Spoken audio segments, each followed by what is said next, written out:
Hello दोस्तों, पवन teaching centre में आपका स्वागत है। पेन पेपर हाथ में है और 10वां का सिलेबस हाथ में, तो बने रहे पवन टीचिंग सेंटर के साथ, पढ़ते रहें और यूं ही आगे बढ़ते रहें। आज हम लोग करने जा रहे हैं पार्ट टू ज्योग्राफी का चैप्टर 2 कृषि का है जो पार्ट 2 हम लोग करने जा रहे हैं। कह रहा शुष्क भूमि कृषि की विशेषताएं। शुष्क भूमि कृषि की विशेषताएं क्या क्या है जिसके बारे में हम लोग क्या करेंगे जानेंगे। कह रहा सबसे पहला विशेषता, वर्षा जल को संरक्षित करने की विधियां का प्रयोग किया जाता है ताकि शुष्क समय में उसका उपयोग किया जा सके। इसका वर्षा जल के संरक्षित करने की विधियों को क्या किया जाता है, प्रयोग किया जाता है ताकि शुष्क समय में क्या किया जाए, प्रयोग किया जा सके। दूसरा, आवश्यकता से अधिक जल को भूमिगत जल में पुनः भरण के लिए संरक्षित रखा जाता है। इसके लिए क्या किया जाता है, वर्षा का जो जल आता है, जल निकलता है, वर्षा से जो जल प्राप्त होता है उसे क्या चीज़ भूमि के अंदर चला जाता है, जिससे वह भूमिगत जल बन जाता है, जिससे हम लोग क्या कर सकते हैं, संरक्षित करके रख सकते हैं। तीसरा करा, शुष्क के कारण यहाँ की मिट्टी में ह्यूमस की मात्रा बहुत कम होती है। तो शुष्कता के कारण ही क्या चीज़ होती है, यहाँ की मिट्टी में ह्यूमस की मात्रा क्या होती है, बहुत ही कम होती है। चौथा में करा, शुष्कता के कारण मिट्टी की ऊपरी परत का वायु द्वारा कटाव होता है। और शुष्कता के कारण ही क्या चीज़ होता है, मिट्टी की ऊपरी परत का क्या होता है, सूख रहता है। जब देखते होंगे खेत उत में देखते होंगे, जब मिट्टी सूखा रहेगा तो जब हवा चलेगा तो वहाँ से क्या धूरी जैसे बन के मिट्टी क्या होने लगेंगे, उड़ने लगेंगे। तो कह सकता है कि शुष्कता के कारण क्या चीज़ होता है, मिट्टी की ऊपरी परत वायु के द्वारा कटाव हो जाता है, यानी उड़ के चला जाता है, जिससे वहाँ पर की मिट्टी कम जाती है। तो हम कह सकते हैं कि शुष्कता के कारण क्या चाहिए, मिट्टी की परत की कटाई होती है। शुष्क भूमि की कृषि अधिकांश गरीब किसान करते हैं, जिसके पास उन्नत कृषि करने के लिए पूंजी एवं आवश्यक साधन का अभाव रहता है। यही कारण होता है कि शुष्क भूमि की कृषि अधिकांश गरीबी किसान करते हैं। शुष्क खेती कौन करेगा, गरीब, जिसके पास हम लोग पढ़े हैं, कल भी पढ़े हैं, पिछले वीडियो में हम लोग देखे, क्लास में पढ़े थे, यानी कि सहायता खेती पढ़े थे। उसमें 6 चीज़ की आवश्यकता है। नीचे कमेंट बॉक्स में लिख के हमको बताएगी सहायता खेती के लिए कौन कौन सी 6 विशेषताएँ क्या क्या होने चाहिए। अब सहायता के लिए 6 विषय जाते होते हैं, इसमें पैसा की लागत ज़्यादा लगता है, जिसके कारण जो गरीब किसान होते हैं वह ये खेती नहीं कर पाते हैं। इसलिए कहा जाता है कि शुष्क खेती जो लोग करते हैं वो कैसे किसान होते हैं, गरीब किसान होते हैं। कृषि के द्वारा यहाँ आय कम प्राप्त होती है, जिसकी क्षतिपूर्ति पशुपालन द्वारा की जाती है। अब जनसंख्या वृद्धि के दबाव के कारण यहाँ के चारागाहों खेतों में बदला जा रहा है। अब यही कारण है कि यहाँ के जो समस्या के कम के कारण जो यहाँ के खेतों हैं जो क्या चीज़ बदला जा रहा है, चारागाह में, क्योंकि इसमें शुष्क खेती होता है, यहाँ पर ज़्यादा चीज़ हो नहीं पाता है। इसलिए क्या किया जा रहा है कि यहाँ के जो खेतों के चारागाह के रूप में बदला जा रहा है। चूँकि गरीब किसान और शुष्क भूमि कृषि दोनों ही एक दूसरे से जुड़े होते हैं, और जो भी होते हैं, जो गरीब किसान होते हैं और शुष्क भूमि जो होते हैं कृषि के होते हैं, जो एक दूसरे से क्या होते हैं, जुड़े हुए होते हैं। इसलिए गरीब किसानों को उत्थान के लिए सरकार ने कई योजना बनाई है। यही कारण है कि गरीब किसानों को उत्थान के लिए, यानी कि उसको बढ़ावा देने के लिए वो आगे बढ़ चढ़ के काम करे, इसके लिए बहुत सारी योजनाएं सरकार के द्वारा क्या क्या की है, बनाई गई है। तो अब सवाल उठता कि सर कौन कौन सी योजनाएं बनाएंगे जिसके बारे में हम लोग जानते हैं। तो इसमें योजना सरकार के द्वारा 7 योजनाएं बनाई गई। इस 7 योजना को हम लोग जानते हैं। सबसे पहला योजना है समवर्ती ग्रामीण विकास कार्यक्रम, सूखा प्रबंधन क्षेत्र विकास कार्यक्रम कार्य और रोजगार के बदले अनाज कार्यक्रम और मनरेगा। कह रहा बहुत सारे जहाँ जो ऐसे जो परिवार हैं, जो किसान हैं, जिनके खेत क्या है, शुष्क है, उसके लिए विकास कार्यक्रम रोजगार का उत्पादन किया गया, यानी कि उसके लिए रोजगार दिया गया। और अगर रोजगार नहीं दिया जाएगा तो उसके बदले क्या चाहिए, रोजगार के बदले अनाज दिया जाएगा। यही कारण है कि आप लोग देखते हैं कि आपको कोट में, जिसको हम लोग कहते हैं कोटा में, क्या मिलता है, गल्ला मिलता है, जो सरकार के द्वारा फ्री में प्रोवाइड करवाया जाता है कुछ पैसे लेकर। और नहीं तो अगर रोजगार दिया जाएगा तो किस क्षेत्र में रोजगार मिलता है, नरेगा में रोजगार दिया जाता है। दूसरा करा शीघ्र तैयार होने वाली फसल का बीज तैयार किया जा रहा है। सरकार के द्वारा ऐसा बीज का तैयार किया जा रहा है जिससे तुरंत जल्दी क्या चीज़ निकले, बीज फसल तैयार हो गए। ये फसल तैयार होने के बाद क्या चीज़ किया जाएगा, इस क्रियावान किया जाएगा। तीसरा करा कृषि की नई तकनीक का विकास। कृषि की नई तकनीक का विकास क्या है, अब ऐसा किया जा रहा है कि कृषि की नई तकनीकी का विकास किया जाए। नई तकनीकी मतलब क्या होने बने, नए तरीका से खेती किया जाए। परंपरागत तरीके से, पुराने तरीके से जो खेती किया जा रहा है उस खेती को त्याग करके नए तरीके से खेती किया जाए। चौथा करा जल छीजन एवं संग्रहण की तकनीकों का प्रसार प्रचार प्रसार करना। कह रहा जल सिंचन एवं संग्रह के तकनीकों को क्या करना, प्रचार प्रसार करना। कहने का मतलब यह हुआ कि जो हम लोग इस तरीक़े से अभी जो खेत में सिंचाई के लिए नलकूप का प्रयोग करते हैं, जो पानी छोड़ देते हैं, पूरा खेत सिंचाई हो जाता है, पूरा पानी खेत में ही पूरा पानी चला जाता है, लेकिन यानी पूरा पानी खेत भर गया पानी से, तो ऐसा नहीं किया जा रहा है। सरकार के द्वारा ऐसा विकसित किया जा रहा है जिससे कि जहाँ जहाँ पेड़ लगाए जाए, पौधे लगाए जाए, वहीं वहीं पर पानी उसको दिया जाएगा, जिससे कि पानी का बचाव किया जा सके। करा चौथा में करा, पाँचवा में करा पशुपालन एवं मुर्गी पालन के लिए कृषि के पूरक अंग के रूप में विकसित किया जा रहा है। अब देख रहे होंगे आप अपने गांव के अगल बगल, गांव इलाके में रहते होंगे, चाहे टाउन के अगल बगल में रहते होंगे, तो आप देखते होंगे क्या चीज़ कि वहाँ पर मुर्गी पालन, पशुपालन के लिए सरकार के द्वारा पैसा मुहैया करा रहा है, लोन दिया जा रहा है, जिससे वहाँ के लोग अपने जीवन को भरण पोषण कर सकें और उस कृषि में क्या चीज़ बढ़ावा मिल पाए। करा छठा में करा कुटीर उद्योग एवं लघु उद्योगों का विकास किया जा रहा है। और कुटीर उद्योग मतलब क्या होता है, घर में छोटे छोटे काम करना, चप्पल बनाना कुटीर उद्योग का, बीड़ी बनाना कुटीर उद्योग के अंतर्गत आएगा।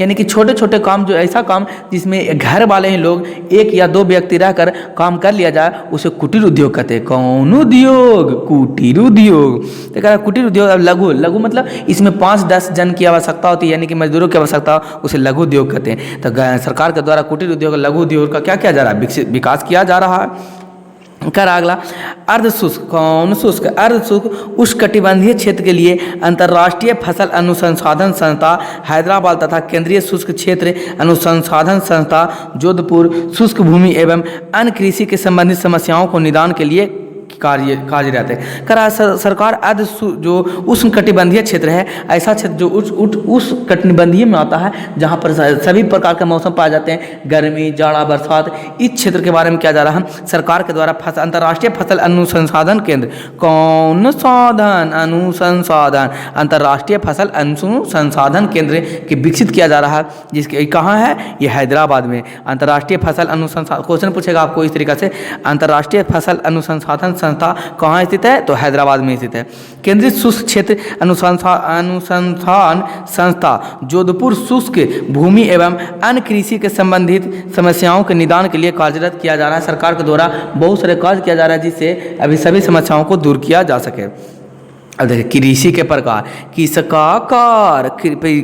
का प्रकार, तो देखते हैं कह रहा कृषि का प्रकार क्या है, जो हम लोग समझते हैं। कृषि आदिकाल से ही किसी जाने वाले आर्थिक क्रियाकलाप है, किया जाने वाले आर्थिक क्रिया, यानी कि कृषि आज से नहीं, आदिकाल से, जब आदि मानव रहता था उसी समय से ये ऐसा कार्य है जो क्रिया करने वाले क्रियाकलाप है।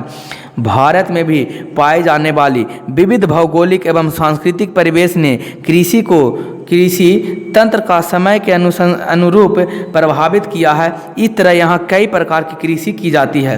यही कारण हुआ है कि अनुसंधान केंद्र के द्वारा बहुत प्रकार के, सरकार के द्वारा बहुत प्रकार की कृषि को नया तरीका से लिया, जिसे नया तरीका का उपयोग कराया गया। जैसे श्री विधि एक तरीका है नया कृषि के करने का, जिससे दो फसलों के बीच में, यानी दो पौधों के बीच में दूरी, समान दूरी रहता है, उसे कौन विधि कहते हैं, श्री विधि द्वारा कृषि कहा जाता है। तो देखते हैं तीन को जो कृषि के प्रकार हैं, सबसे पहला कौन प्रकार है, प्रारंभिक जीवन कृषि। कौन जीवन? प्रारंभिक जीवन कृषि।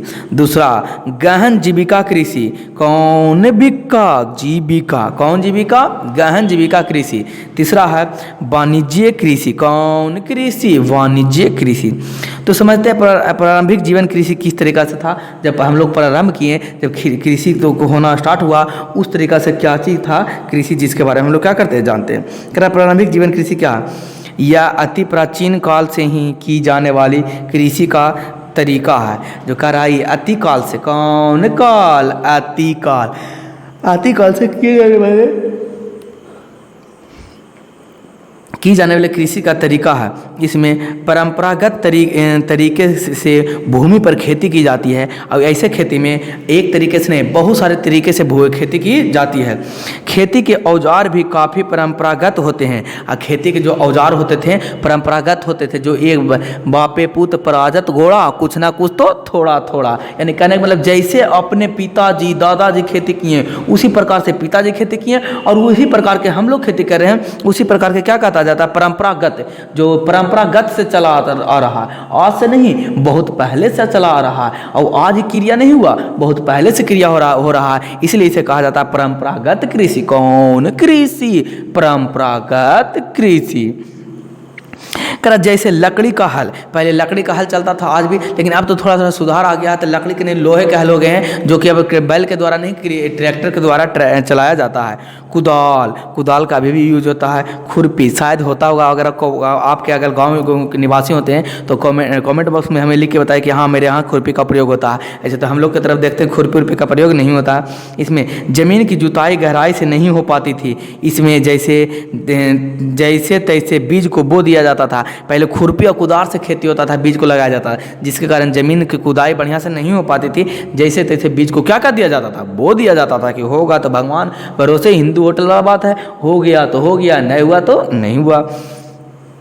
और फसल पकने पर काट लिए जाते हैं। कृषि में आधुनिक तकनीक के निवेश का अभाव रहता है। कृषि में कौन तकनीक? आधुनिक तकनीक का अभाव रहता है, इसलिए उपज कम होती है। और भूमि की यही कारण है कि नए तरीका से नहीं होता है, तो उपज इसमें क्या होता था? पुरानी कृषि से उपज कम होती थी, क्योंकि नई तकनीक का क्या रहता था? अभाव। कौन भाव? अभाव। अभाव का मतलब होता है कि कमी रहना। उत्पादकता कम होने के कारण फसल की प्रति इकाई उत्पादन भी कम होता है। इस प्रकार की कृषि का उदाहरण कृतक दहन प्रणाली है। कौन प्रणाली? कृतक दहन प्रणाली है। इसमें किसान खेती के टुकड़े पर उगी हुई जंगली वनस्पति को काट कर एवं जलन कर काफ़ी साफ करता था और तब उसमें फसल बोता था। इसमें फसल उत्पादन जीविका निर्वहन के लिए किया जाता था। खेती की उर्वरक जब समाप्त हो जाती थी तब उसे उस खेत को टुकड़े को छोड़कर दूसरे खेती को टुकड़े पर प्रक्रिया आरंभ करता था। यह देश में विभिन्न भागों में इस तरह के कृषि को विभिन्न नामों से जाना जाता है। उत्तर पूर्वी राज्य असम, मेघालय, मिजोरम, नागालैंड में झूम, मणिपुर में पलामू तथा छत्तीसगढ़ के बक्सर जिले में अंडमान निकोबार द्वीप के समूह में इसे दीपा कहा जाता है। बोल सर पढ़ तो लिए, हमको समझ में नहीं, हम कि देखिए ना समझते परंपरागत कृषि कैसे होता है, जिसको झूम की खेती कहते हैं, झूम के पलामू या दीपा। तो सबसे ज़्यादा पूछा जाता है झूम की खेती किसे कहते हैं। क्वेश्चन भी आपको आएगा कौन खेती? झूम की खेती। तो हम लोग समझने का प्रयास करते हैं कि झूम की खेती किसे कहते हैं, जो समझेगा। कौन खेती? झूम की खेती। देखिएगा झूम की खेती क्या था। अभी मान लेते बड़े सा क्या है, जंगल है, जो पूरा लिखा हुआ उसको समझा देते हैं। अब जंगल, इस जंगल में कौन नाचा? मोर नाचा। किसने देखा? हमने देखा। चलिए देखिए यहाँ से ये पेड़ पौधे हैं। अभी क्या किया जाता है, इधर से बहुत सारे पेड़ पौधे भरे हुए हैं, जंगल है तो जंगल में तो एक दो पेड़ नहीं रहेंगे, बहुत सारे पेड़ रहेंगे। ये बहुत सारे पेड़ पौधे हैं जंगल में। जब ये बहुत सारे पेड़ पौधे हैं तो कृषि करने के लिए क्या किया जाता था? नहीं, आग लगा कर इसे क्या कर दिया जाता था? जला दिया जाता था। क्या कर दिया जाता था? जला दिया जाता था, आग लगाकर।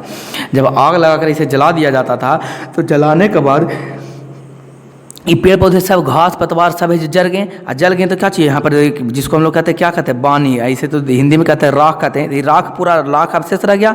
अब इसी राख में क्या कर दिया जाता है? बीज को बो दिया जाता था, जिससे बीज बारिश पड़ता था तो नमी मिलेगा, और नमी मिलेगा तो बीज क्या हो जाते थे? वृक्ष के पौधे के रूप में हो जाते थे, और जिससे फसल तैयार हो जाता था और इसे कटाई कर ली जाती थी। फिर इसमें एक ही बार खेती किया जाता था। और खेती करने के बाद क्योंकि इसकी उर्वरकता क्षमता तो होती नहीं थी, ज़्यादा खाद का तो नहीं होता, नहीं कुड़ाई निराई होता था, इसलिए कम पैदावार होता था। बस अब अगला सीजन में, अगला फल में क्या किया जाएगा? फिर यहाँ पर इसको छोड़ के, क्योंकि इसको उर्वरकता क्षमता क्या हो गया? कम गया, यहाँ पर फिर इस जंगले को जला दिया जाएगा। जला दिया जाएगा तो फिर यहाँ पर क्या बना? राख बना। अब फिर राख में यही वाला बीज को क्या कर दिया गया? छिट दिया गया। फिर बारिश हुआ, बारिश से क्या हो गया? बीज बानी में, राख में क्या हो गया? दब गया। दब कारण फिर यहाँ पर पौधा उगा। अब पौधा निकला तो क्या चाहिए? फिर खेती हुआ। फिर इसे कटाई करके, फसल करके क्या कर दिया? निराई करके हटा दिया गया। जैसे ही कटाई करके निराई करके इसे हटा दिया गया तो फिर यहाँ पर उर्वरकता क्षमता कम गया, पैदावार तो फिर इसमें लगाया जाएगा तो कम होगा, इसलिए फिर एक नया जगह पर क्या किया गया? फिर इधर जंगल में आग लगाया गया। इसी तरीक़ा से, यानी कहने का मतलब यही प्रक्रिया बार बार करना, पूरे जंगल में चलते रहना। इसी कौन खेती कहलाता है? झूम की खेती कहलाता है। बहुत सारे क्षेत्र में झूम की खेती कहलाता है, जैसे नागालैंड मिजोरम में झूम की खेती, और अंडमान निकोबार द्वीप समूह में आप बक्सर छत्तीसगढ़ में चल जाएंगे तो क्या कहला है? इसी को कहेंगे दीपा कहेंगे। और क्या कहलाएगा? मणिपुर में इसको पलामू कहते हैं। तो सबसे ज़्यादा आपको कौन क्वेश्चन पूछेगा? झूम की खेती किसे कहते हैं? तो एक स्थान पर बार बार, यानी कि अलग अलग जगहों पर खेती करना ही कौन कहलाता है? झूम की। यानी घूम घूम के खेती करा, कभी एज्जा कभी एज्जा कभी एता, कौन खेती कहलाता है? झूम की खेती। उम्मीद करते हैं आपको समझ में आया। अगर दोस्तों अगर आपको समझ में आया होगा, मैं इतना मेहनत करके वीडियो बनाता तो एक बार जरूर लाइक और शेयर और सब्सक्राइब जरूर करेंगे। अगर नहीं किए होंगे ना तो जरूर लाइक करें, अपने दोस्तों के साथ एक बार जरूर सब्सक्राइब कीजिएगा, शेयर कीजिएगा। क्योंकि चलिए देखते हैं हम लोग आगे समझते हैं गहन जीविका कृषि। गहन दूसरा क्या है? गहन जीविका कृषि। गहन जीविका कृषि क्या है, जिसके बारे में हम लोग क्या करते हैं, समझने का प्रयास करते हैं या समझते हैं। कह रहा यह कृषि देश के अधिकांश हिस्से में की जाती है। यह गहन कृषि है जो देश के अधिकांश हिस्से में की जाती है, जहाँ भूमि पर जनसंख्या का दबाव अधिक रहता है। और यहाँ के भूमि पर जनसंख्या का दबाव क्या रहता है? बहुत अधिक रहता है। वहाँ इस प्रकार की कृषि पद्धति को अपनाया जाता है। और यही प्रकार की कृषि पद्धति को क्या किया जाता है? अपनाया जाता है। अपनाया जाता है। इसमें श्रम की अधिकता होती है। परंपरागत कृषि कौशल का भी इसमें भरपूर उपयोग किया जाता है। भूमि की उर्वरकता को बनाए रखने के लिए परंपरागत ज्ञान, बीजों के रख रखाव एवं मौसम संबंधित की अनेक ज्ञान का इसमें उपयोग किया जाता है। जनसंख्या बढ़ाने से जोते गए आकार काफ़ी छोटे हो गए हैं। वैकल्पिक रोजगार के अभाव की भी ज़रूरत से अधिक जनसंख्या इस प्रकार की कृषि से संलग्न है। इस तरह की छिपी बेरोजगारी का स्वरूप प्रस्तुत किया जाता है। गहन जीविका खेती किसको कहते हैं, जो समझते हैं। खैर आज जनसंख्या बढ़ गया लेकिन खेत तो वही, खेत तो बढ़ेगा, ज़मीन तो बनेगा ना, भूमि तो बढ़ेगा नहीं, उतना ही है। यहाँ पर बहुत सारे लोग क्या कर रहे हैं? खेती कर रहे हैं। यहाँ पर वही परंपरागत खेती कर रहे हैं, जहाँ 1 कट्ठा खेत ज़मीन पर इसमें 2 लोग काम करने के लिए, तो घर में बहुत सारे बेरोजगार बैठे हुए हैं, तब 5-6 लोग जाकर क्या कर रहे हैं? सारा काज कर रहे हैं। तो ये सारा काज कर रहे हैं तो क्या कहलाएगा? यहाँ पर छिपी हुई बेरोजगारी कहलाएगा। मान लो चुनू है, मुनू है, यहाँ पर चुनू है और ये क्या है? मुनू है। 2 गो है यहाँ पर। अब ये दोनों है क्या कर रहे हैं? दोनों चुनू मुनू। अब इसमें कर रहे हैं, चुनू यहाँ पर काम कर रहा है, अपना काम कर रहा है, एक खेत में अकेले काम दिन भर में कर सकता, लेकिन यहाँ पर घर में इसको काम नहीं रहने के कारण इसको चुनू मुनू के 2 बेटे हैं, बाल बच्चे, वो भी इसमें क्या कर रहे हैं? काम कर रहे हैं। अब इसमें भी जब काम कर रहे हैं तो क्या देखा जाएगा, साधारण रूप से अगर कहा जाए तो क्या इसमें इसकी ज़रूरत था? नहीं। लेकिन क्यों यहाँ पर कर रहा है? क्योंकि यहाँ बेरोजगार बैठा था, इसलिए इसमें इसके साथ मिलकर काम कर रहा है। तो ये जो रोजगार इसका क्या, इसका रोजगार कहलाएगा? नहीं, ये क्या कहलाएगा? छिपी हुई बेरोजगारी या कहलाएगा। कौन बेरोजगारी? छिपी हुई बेरोजगारी। ये जैसे जैसे जनसंख्या बढ़ते जा रहा है, छिपी हुई बेरोजगारी और बढ़ते जा रहा है, जिससे लोगों को लगता है कि हम तो खेत में काम कर ही रहे हैं, लेकिन काम तो यहाँ पर देखा जा रहा है काम हो रहा नहीं है, लेकिन लग तो रहा कि क्या कर रहे हैं? काम कर ही रहे हैं। अगला देखते हैं। करा इस कृषि में प्रधानता खाद्यान्न धान की खेती होती है। कह रहा इस कृषि में क्या चीज़ होती है? प्रधानता यानी मुख्यतः क्या चीज़ होती है? धान की खेती होती है। जनसंख्या अधिक होने के कारण अधिक उत्पादन भी अधिक जनसंख्या के लिए कम ही पड़ता है। यानी कि जनसंख्या बढ़ते जा रहा है, इसलिए कितना ही ज़्यादा उपजा लिया जाए तो पर भी क्या लगता है कि कम ही पड़ रहा है।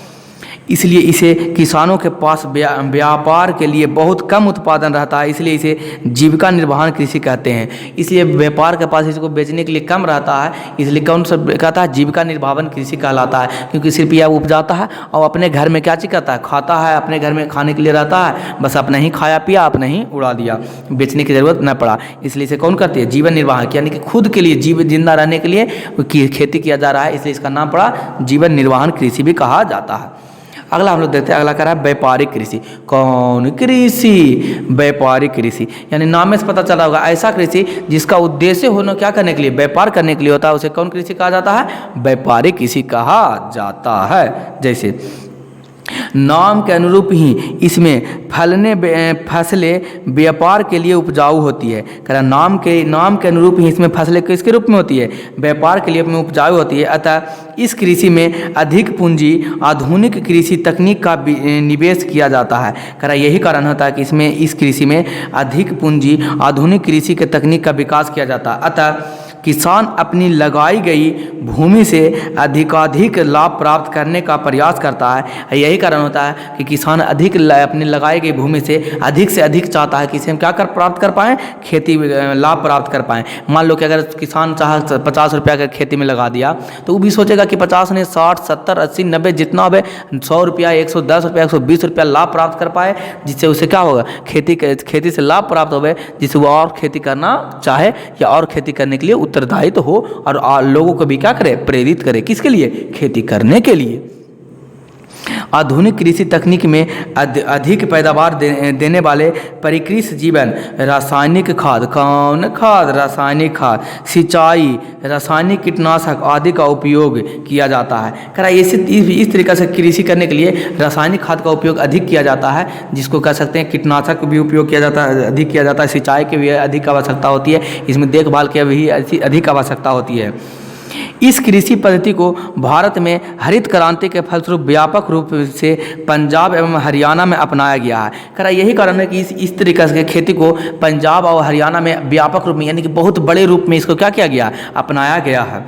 इसमें मुख्य रूप से गेहूं की खेती की जाती है। किसकी खेती? गेहूं की खेती की जाती है। पंजाब एवं हरियाणा में बासमती चावल भी इस कृषि की पद्धति के अंतर्गत उपजाई जाती है। अब पंजाब हरियाणा में बासमती चावल यही कृषि के पद्धति के द्वारा क्या किया जाता है, उपजाई जाती, कौन जाई, उपजाई जाती है। करा रोपण कृषि किसे कहते हैं? रोपण कृषि एक प्रकार की व्यापारिक कृषि है। कौन कृषि? रोपण कृषि एक प्रकार की व्यापारिक कृषि है। करा इस कृषि में उद्योग की भांति मैनेजर एवं मजदूर की व्यवस्था होती है। और रोपण कृषि में क्या होते हैं, मैनेजर और क्या मजदूर की आवश्यकता होती है, यानी कि जो मजदूर होता है वो सभी मजदूरों का मैनेजर होना चाहिए। और मिल मालिकों की तरह इसकी कृषि की स्थिति होती है। इसे प्राप्त सारा उत्पादन उद्योग में कच्चे माल के भांति उपयोग में लाया जाता है। ये रोपण कृषि जो होता है जिसका उपयोग कच्चे माल के रूप में उद्योग में लाया जाता है, जो फैक्ट्री में लिया जाता है, तो इसे कह सकते हैं कि ये व्यापारिक कृषि के अंतर्गत आएगा। ये भी जैसे भारत में चाय, भारत में क्या चीज़, चाय, कॉफ़ी, रबड़, गहन, केला आदि कौन फसलें हैं? रोपण फसलें।